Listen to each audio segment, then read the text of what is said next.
नमस्कार, मी चंदू भैया। मागच्या वर्षी मी केंद्रीय समाज कल्याण मंत्री आदरणीय रामदास आठवले साहेबांना भेटलो होतो आणि त्यांना विनंती केली होती की वयोश्री योजना जी आहे ती नंदुरबार जिल्ह्यामध्ये सुद्धा राबवावी, तिचं शिबिर जिल्हा स्तरावर घेण्याची आम्हाला परवानगी द्यावी आणि जिल्ह्यामध्ये असलेल्या 60 वर्ष वयाच्या वरच्या लोकांना जे अपंग असतील त्यांना सर्व शासनामार्फत मोफत विनामूल्य किट देण्याचे करावे अशी मी मागणी केली होती। सुदैवानं ती माझी मागणी मान्य झाली आणि रामदास आठवले साहेबांनी मला पत्र दिलं की या आर्थिक वर्षातच म्हणजे 25-26 मध्ये 31 मार्चच्या आत नंदुरबार जिल्ह्यामध्ये सुद्धा शिबिर घेणं अत्यंत गरजेचं आहे। म्हणून सर्व आमदारांशी मी चर्चा करून नंदुरबार जिल्ह्यामध्ये शिबिराचं नियोजन केलं आहे। माझी विनंती आहे नंदुरबार जिल्ह्याच्या सगळ्या वयोश्रीमध्ये पात्र असलेल्या लाभार्थ्यांना की त्यांनी तुमच्या तालुक्यामध्ये जाऊन त्या कॅम्पमध्ये सहभागी व्हावं। त्यांना कमरेचा पट्टा, मानेचा पट्टा, पाठीचा पट्टा, गळ्याचा पट्टा, नंतर वॉकर हे सगळे किंवा संडासाची शीट हे सगळे भेटणार आहे आणि हे सगळं साहित्य घ्यायचं असेल तर तुम्हाला त्या कॅम्पमध्ये सहभागी व्हावं लागेल। आधार कार्ड आणि ते घेऊनच यायचे आहेत।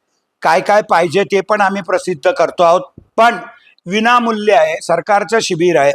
तुमची तपासणी होणार या 17, 18, 19, 20, 21 आणि 22 या 5-6 दिवसामध्ये आणि त्याच्यानंतर पात्र असलेल्या लाभार्थ्यांना 1 महिन्याच्या आत ते किट त्या गावामध्येच देण्याची व्यवस्था आम्ही करणार आहोत। माझी तुम्हाला सगळ्यांना नंदुरबार जिल्ह्याच्या लाभार्थ्यांना विनंती आहे की आपण सर्वांनी या योजनेचा लाभ घ्यावा। केंद्र सरकारची योजना आहे पण दुर्दैवानं नंदुरबार जिल्ह्यात ती कार्यान्वित होत नव्हती आणि म्हणून आपण प्रयत्न केले आणि त्या योजनेचा लाभ सुद्धा नंदुरबारच्या लोकांना जास्तीत जास्त मिळवून देण्यासाठी मी आणि माझे सहकारी सर्व आमदार प्रयत्न करतो आहोत। माझी विनंती आहे आता की तळोदा तालुक्यामध्ये 17 तारखेला शिबिर आहे। 17 तारखेला माळी समाज मंगल कार्यालयामध्ये शिबिर आहे। त्या शिबिरामध्ये तळोदा तालुक्याच्या सगळ्या लोकांनी सहभागी व्हावं आणि पात्र लाभार्थ्यांना त्या दिवशी त्यांची निवड करण्यात येईल। नंतर शहादे तालुक्यामध्ये 18 तारखेला शिबिर आहे। 18 तारखेला शहादा नगरपालिकेच्या 9 आणि 16 श्रीराम कॉलनी जवळच्या शाळांमध्ये ते शिबिराचं आयोजन करण्यात आलेलं आहे।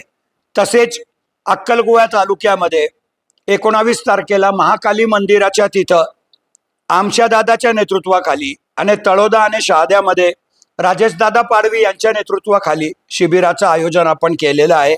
धडगावमध्ये सुद्धा 20/2 अध्यापक विद्यालय धडगाव इथं शिबिराचं आयोजन केलेलं आहे।